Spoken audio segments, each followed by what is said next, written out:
లూకాసు వార్త 12వ అధ్యాయం 1వ వచనం.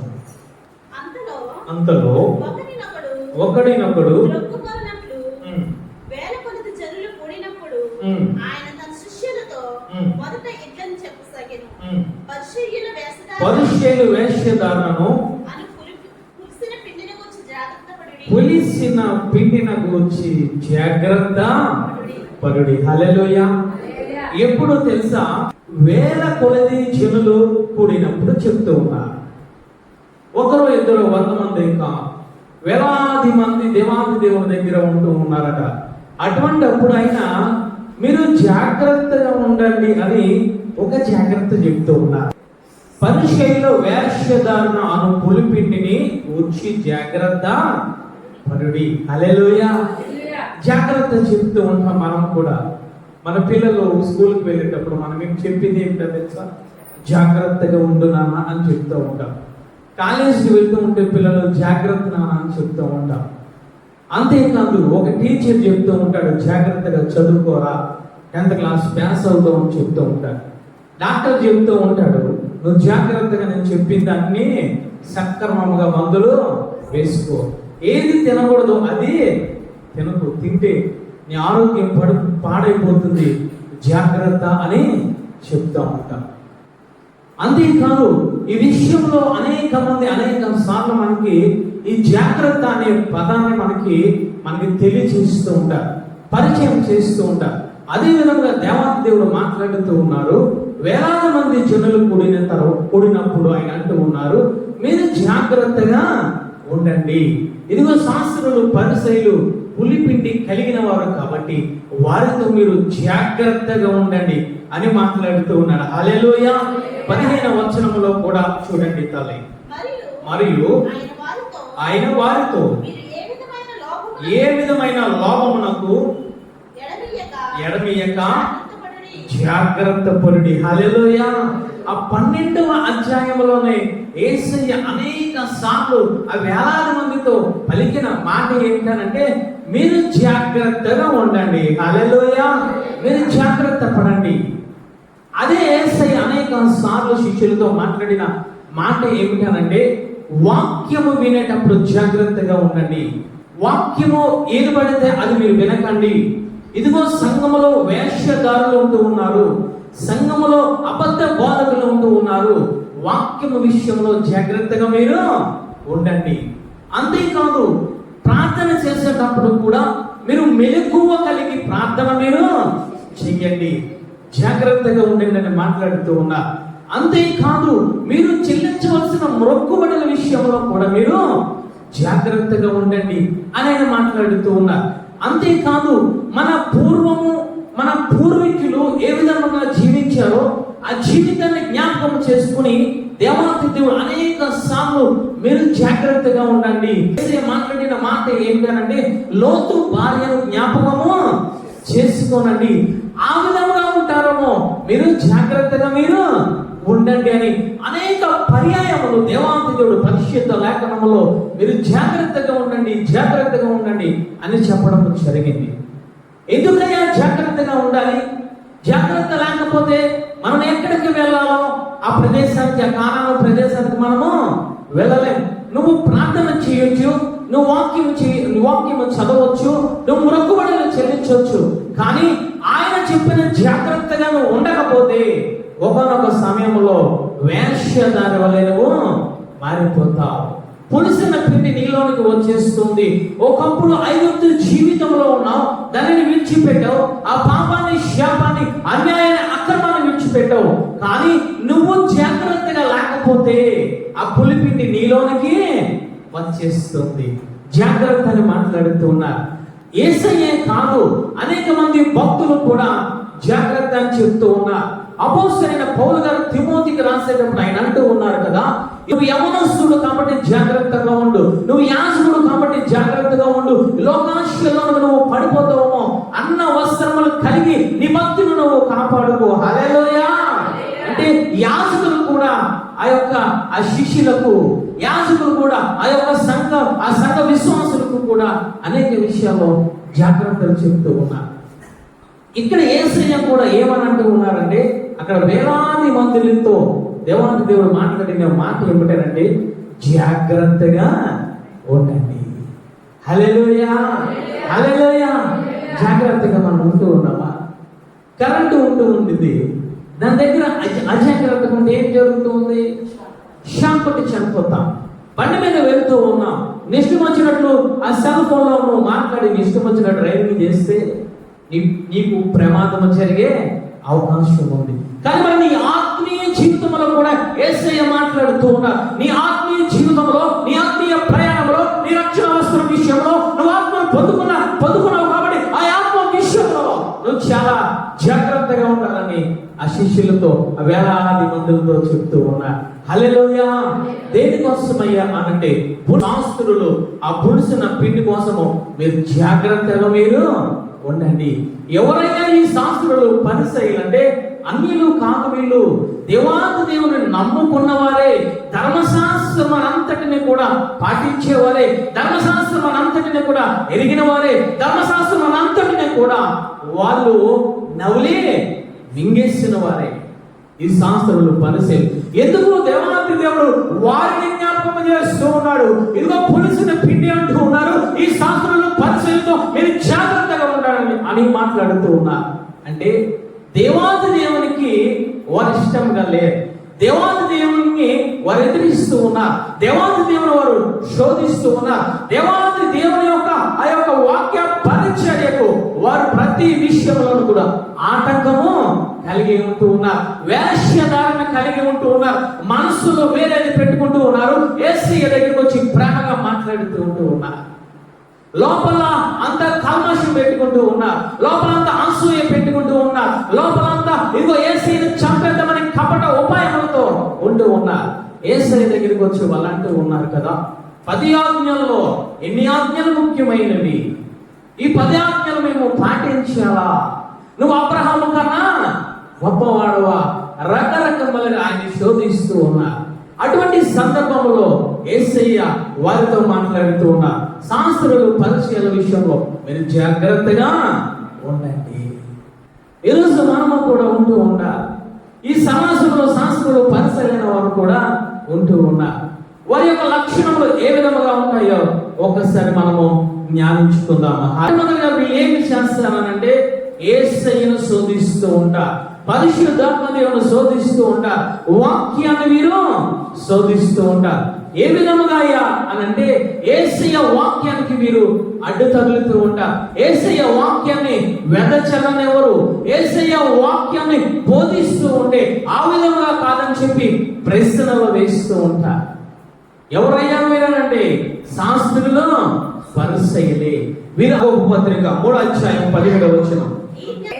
పైనుండి వచ్చే జ్ఞానము మొట్టమొదట పవిత్రమైనది, తరువాత సమాధానకరమైనది, మృదువైనది, సులభంగా లోబడినది, కనికరముతోను మంచి ఫలముతోను నిండుకొనినది, పక్షపాతమైనను వేషధారణైనను లేనిదై ఉన్నది. హల్లెలూయా, హల్లెలూయా. అంటే వాక్యము కోసము కొన్ని లక్షణాలు ఆయన చెప్తూ ఉన్నారు. ఇది మృదువైనది, ఇది ఫలించేది, ఇది అంతేకాదు ఇది సమాధానమైనది, ఇది పవిత్రమైనది అని చెప్పుకుంటూ వస్తూ ఆయన అంటూ ఉన్నారు వేషధారణ లేనిదై ఉన్నది. హల్లెలూయా, వేషధారణ లేనిదై ఉన్నది. కానీ వీరికన్నీ తెలిసి కూడా ఈ శాస్త్రులు పరిచయలు ఏ విధంగా ఉంటూ ఉన్నారనంటే వేషధారణ అనేది కలిగి ఉంటూ ఉన్నారు. లోక రాసిన సువార్త 7వ అధ్యాయము 36వ వచనం చదవండి. పరిసయ్యులలో ఒకడు తనతో కూడా భోజనము చేయమలని ఆయన అడిగాను. చాలు తల్లి. ఎవరయ్యా మీరు అనంటే పరిసయ్యుడు యేసయ్య దగ్గరకు వచ్చి మాట్లాడుతూ ఉన్నాడు. అయ్యా ఈరోజు నా ఇంటికి మీరు భోజనానికి రండి.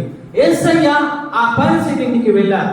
వెళ్ళిన తర్వాత యేసయ్యకు భోజనం పెట్టారు. యేసయ్యకి భోజనం చేస్తూ ఉండగా ఒక పాపాత్మరాలైన స్త్రీ పరిగెట్టుకుంటూ వచ్చి ఆమె చేసింది ఏమిటనంటే యేసయ్య పాదముల మీద పడి కన్నీరు కారుస్తూ ఆ యొక్క కుర్రలతో ఆ పాదముల పాదములను తుడుస్తూ ఆ పాదములను ముద్దు పెట్టుకొని తెచ్చిన విలువైన అత్తరును పగలగొట్టి ఆయన పాదములకు పూస్తూ ఉంది.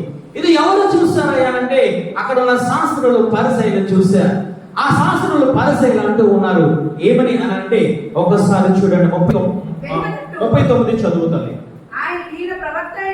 ఈయన ప్రవక్త అయిన ఎడల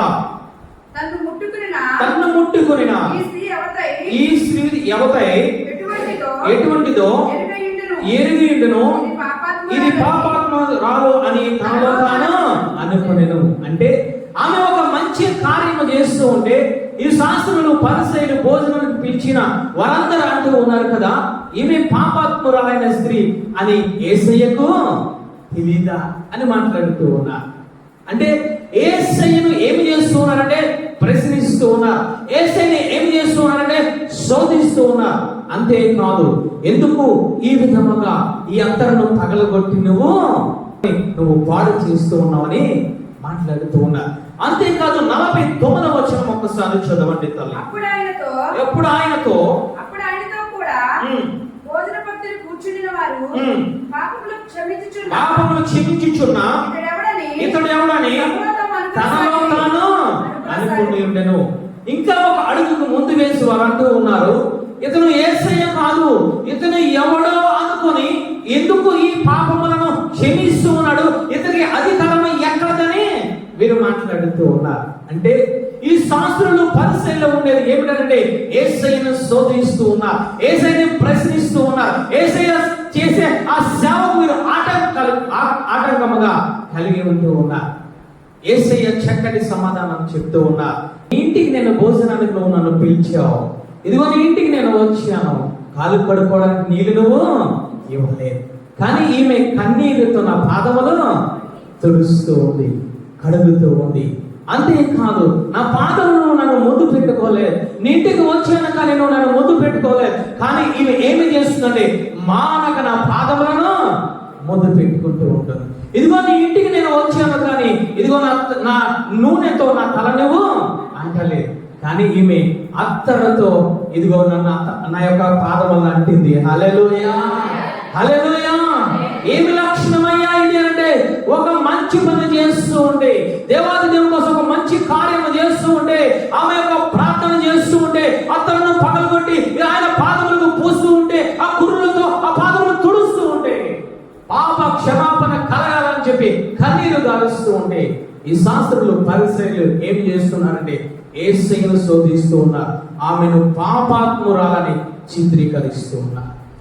శాస్త్రులు పరిసయ్యులు కలిగే లక్షణం అది. ఈ రోజు మనం ఎటువంటి లక్షణములు మనం కలిగి ఉంటూ ఉన్నాం? పాపాత్ములు చూసి ఈమె పాపాత్మురాలు, ఈమె వ్యభిచారం చేస్తుంది, ఇతను త్రాగుబోతు అని చెప్పి రకరకాలుగా మనము దేవుని సంఘములకు వచ్చిన బిడ్డలతో రకరకాలుగా మనము మాట్లాడుతూ ఉన్నాము. ఏ లక్షణం ఇది అంటే శాస్త్రి పరిసయ్యుల లక్షణం. ఒకప్పుడు నువ్వేమి చేసావు తెలుసా? నువ్వు కూడా అదే పాపముల నుంచి వచ్చావు, నువ్వు కూడా అదే శాపముల నుంచి వచ్చావు, నువ్వు కూడా అదే పాప రోగముల నుంచి వచ్చావు. ఇప్పుడు రక్తదారులు కడగబడ్డావు. కానీ ఒక మనిషిని పరిశుద్ధుడుగా నువ్వు చూడకుండా పాపాత్మురాలని నీ మనసులను అనుకుంటూ ఉన్నావు, నీ హృదయంలో తలస్తూ ఉన్నావు, ఆమె పాపమే యేసయ్య ఇంకా క్షమించాడని చెప్పి నువ్వు ఆలోచన కలిగి ఉంటూ ఉన్నావు.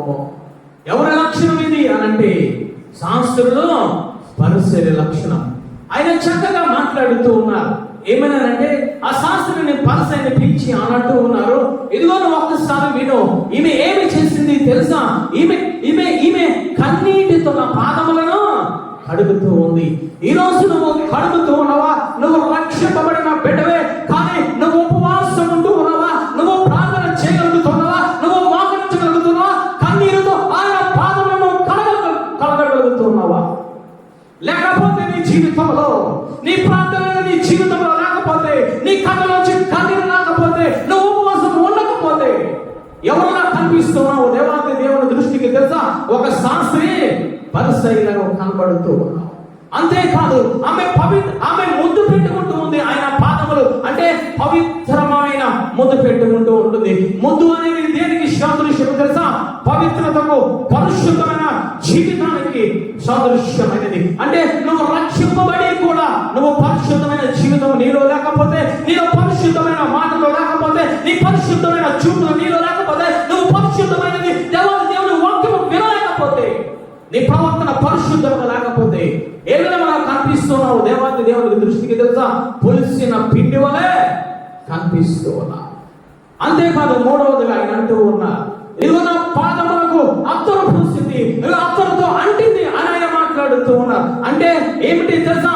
అభిషేకం అనగా పరిశుద్ధాత్మ శక్తి. హల్లెలూయా. అంటే నువ్వు రక్షింపబడ్డావు, అనేక వాక్యాలు వింటూ ఉన్నావు, కానీ నీ జీవితంలో పరిశుద్ధాత్మ దేవుని నువ్వు ఇంకా పొందుకోలేకపోతూ ఉన్నావు.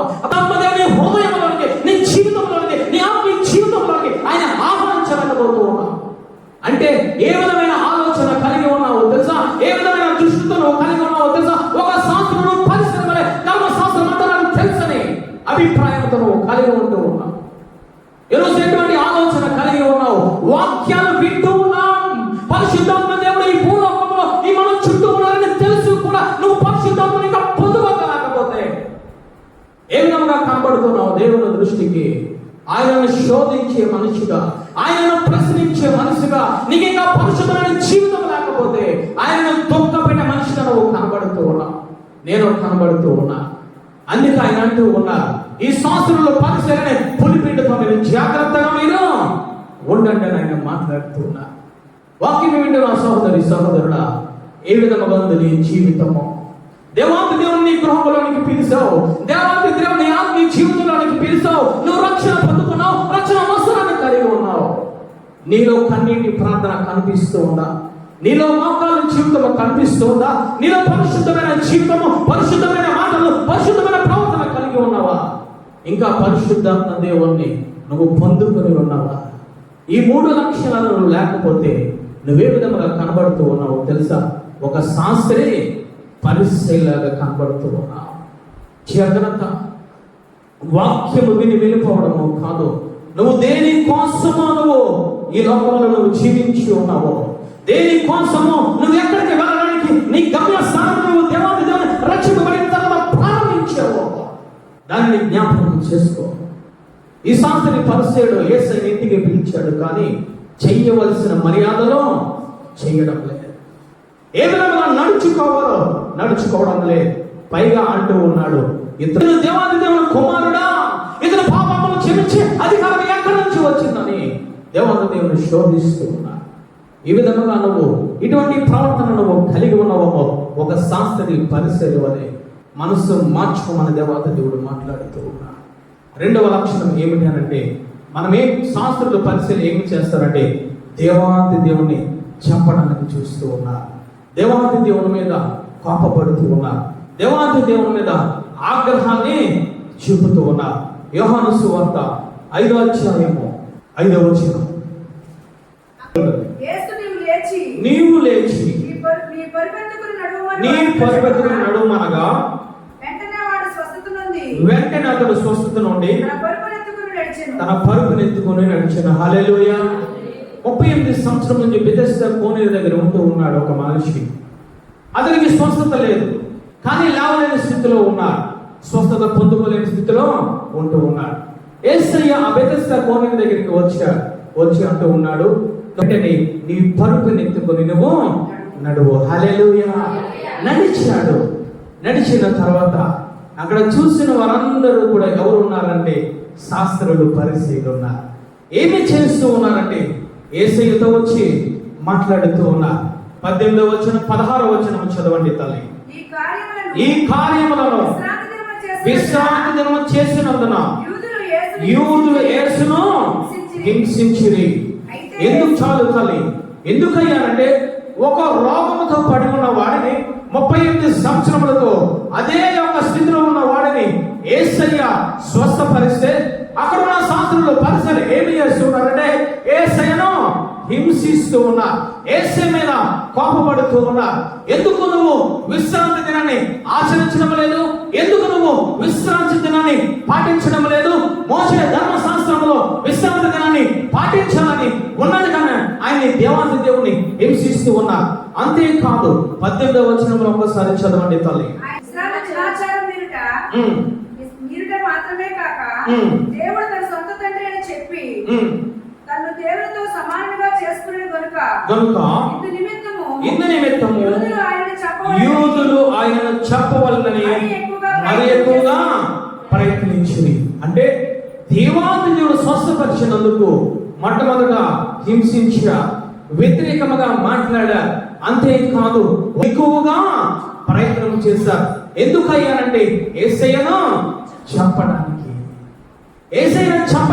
ప్రయత్నం చేశారు. అంటే శాస్త్రులు పరిసయ్యుల యొక్క జ్ఞానం ఏ విధముగా ఉంది, ఆ పులిపిండి ఏ విధముగా ఉంది అంటే స్వస్థతలను వారు అంగీకరించడం లేదు. దేవాది దేవుడు చేసిన అద్భుత కార్యాలను వారు అంగీకరించడం లేదు. ఇదిగో చనిపోయిన వారిని లేపుతూ ఉంటే, ఇదిగో అనేక మంది గుడ్డి వారిని లేపుతూ ఉంటే, అనేక మంది గుడ్డి వారిని బాగు చేస్తూ ఉంటే, అనేక మంది చెవిటి వారిని బాగు చేస్తూ ఉంటే ఆనందించడము మానివేసి, యేసయ్యను గణపరచడము మానివేసి వీరేమి చేస్తూ ఉన్నారంటే యేసయ్యను హింసిస్తూ ఉన్నారు, యేసయ్యను చంపడానికి ప్రయత్నం చేస్తూ ఉన్నారు.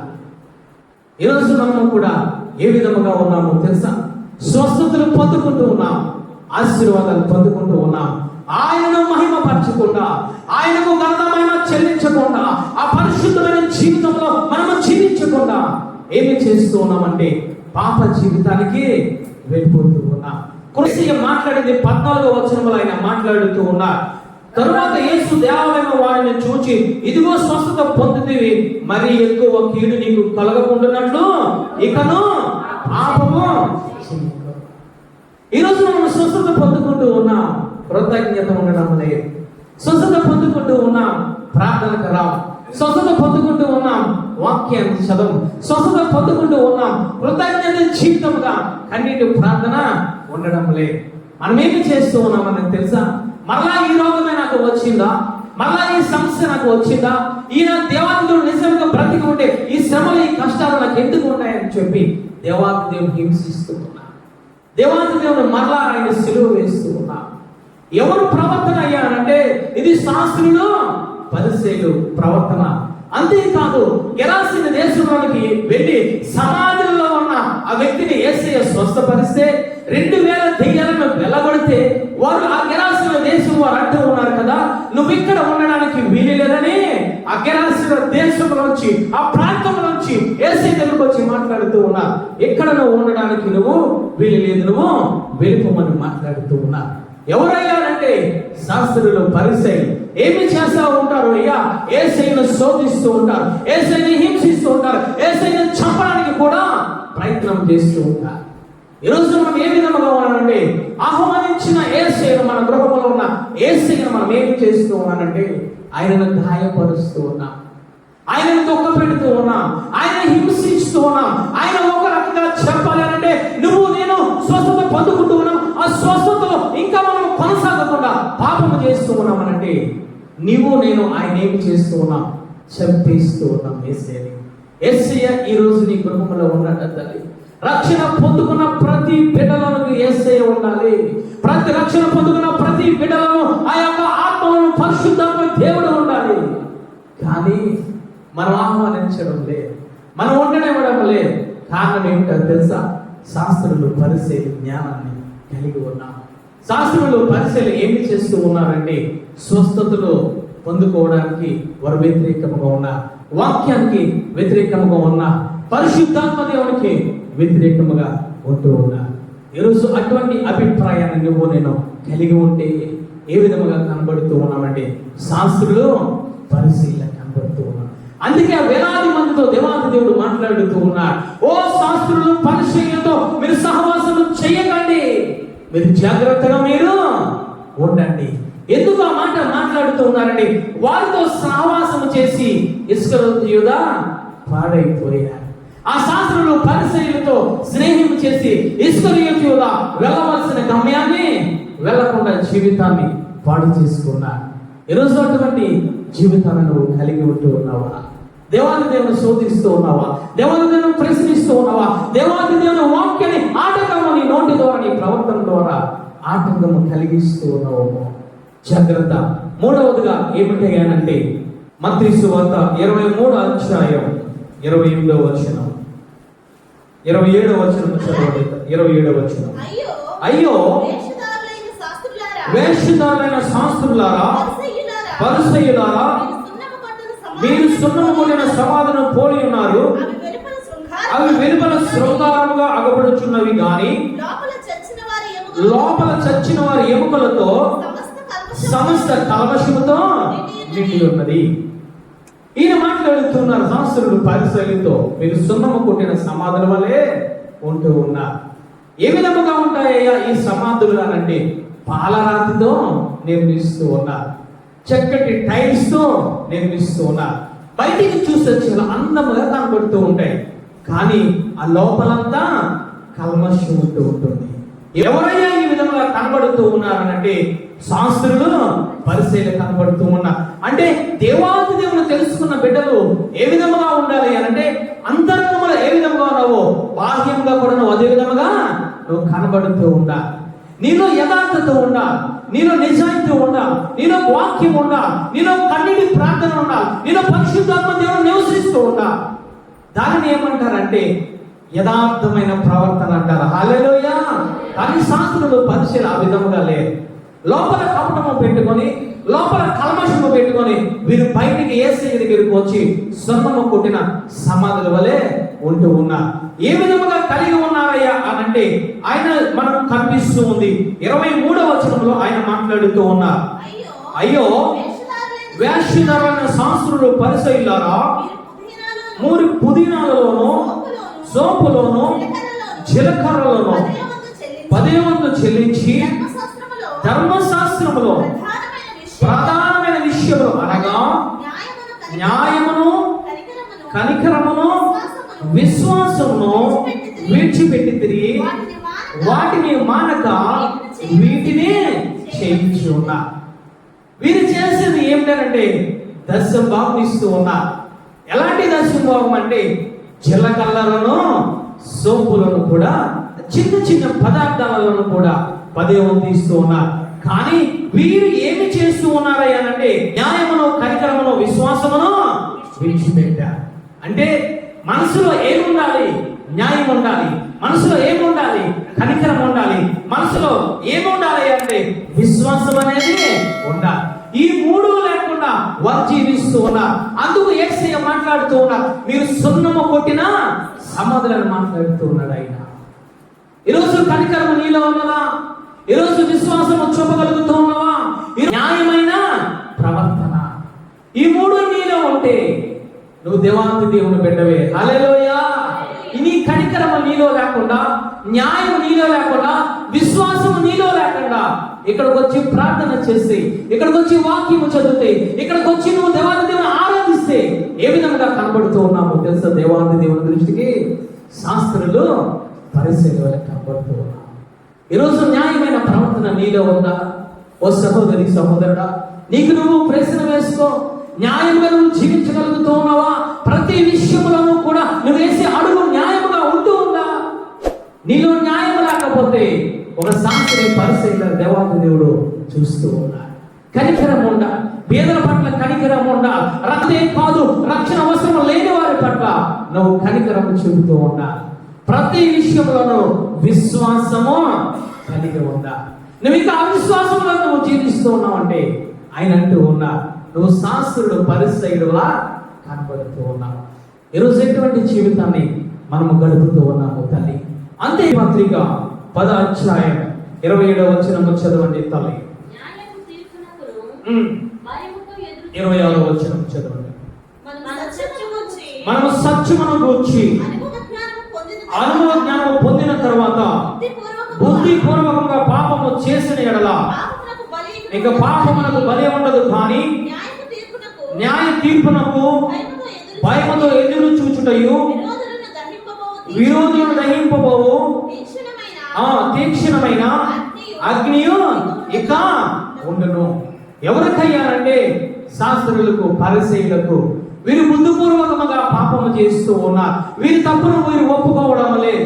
అంతేకాదు, వీరు కప్పుకుంటూ యేసయ్యను శోధిస్తూ ఉన్నారు. వీరు కప్పుకుంటూ యేసయ్యను చెప్పడానికి ప్రయత్నం చేస్తూ ఉన్నారు. వీరు రక్షణలు కలిగి ఉన్నారు. కాబట్టి ఈ శాస్త్రులు, పరిసయ్యుల్ని దేవాది దేవుడు అంటూ ఉన్నారు, వీరికి అగ్నిగుండమే ఉంటూ ఉంది, వీరికి ఇక తీర్పు లేదు. వీరి కోసం నేను ఇక మరలా నేను చనిపోను. ఒక్కసారి వీరికి చనిపోయాను కాబట్టి వీరికి శాస్త్రులు పరిశీలికి ఇక బలి ఉండదని ఆయన మాట్లాడుతూ ఉన్నారు. అక్కడ వేలాది మంది మనుషులతో ఆయన అంటూ ఉన్నారు ఏమిటి అనంటే, శాస్త్రులు పరిశీలిని జ్ఞాపకం చేసి ఆ పులిపిండిని జ్ఞాపకం చేసి అంటూ ఉన్నారు, వీరితో నువ్వు జాగ్రత్తగా ఉండు. ఎందుకయ్యానంటే వారితో స్నేహం చేస్తే, వారి చేతిలో చేతులు కలిపితే, వారితో నువ్వు నడుస్తూ ఉంటే ఆ శాస్త్రులు పరిశీలి బుద్ధులు నీళ్ళకు వస్తాయి. వారి శాస్త్రులు పరిశీలి జ్ఞానము లీనలకు వస్తుంది. ఆ పులిపిండి అనేది నీలోనికి వస్తుంది. కాబట్టి జాగ్రత్తగా ఉండు. ఎవరు జాగ్రత్తగా లేరయ్యా?